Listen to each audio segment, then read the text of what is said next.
Story: The Miller's Cloak. There was once a pious miller. He was always to be found in the church praying. He prayed for the dead. He prayed for those who were alive. He prayed for all who suffered, for the homeless ones, for the hungry ones. He prayed for those upon the sea and those upon the land.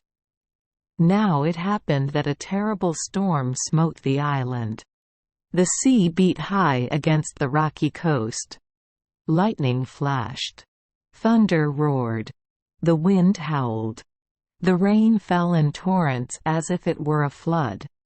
"Don't go out in the storm tonight," counseled his wife. "It is not a suitable night for one to go to church." "I agree with you," replied the miller. "I do not need to go to the church in this fierce storm. Surely my prayers of other days and nights have been so many that tonight I have earned rest in my own dry house. The good God will pardon me." The miller wrapped his heavy brown cloak about him and lay down upon his bed. The wind shrieked. Thunder shook the earth. Unseen hands pulled the miller's cloak from off his bed. "The wind has blown out the candle.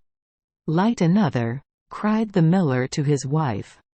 By the dim light of the candle the good miller again arranged his bed. He wrapped his heavy mantle about him and once more tried to sleep. Again his cloak was pulled from off his bed as if by unseen hands. There was no rest for the miller that night. His cloak could not be made to cover him as he lay upon his bed. "I might as well go to church and pray," he told his wife. "I can't rest here." He wrapped himself in the brown cloak and went out to the church through the fierce blinding storm. He prayed for the dead. He prayed for those who were alive. He prayed for all who suffered, for the homeless ones, the hungry ones. He prayed for those upon the sea, for those upon the land. "Surely the prayers of the pious are needed this night," said the miller to his wife when he came in out of the fierce storm. Lightning flashed. Thunder roared. The rain fell in torrents. The wind howled and drove the pouring rain against the windows. It blew in sheets through the door before the miller had time to close it behind him. The storm beat upon the thatched roof as if it would carry it away.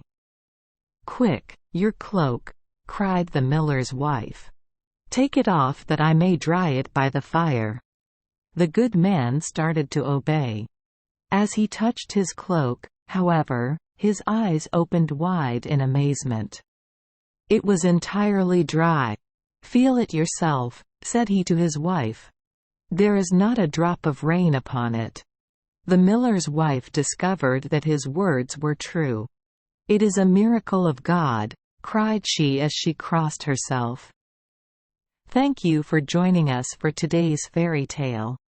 We hope these stories bring joy and meaning to your day.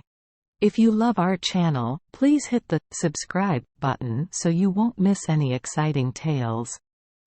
Wishing you a good night and sweet dreams. See you in the next story.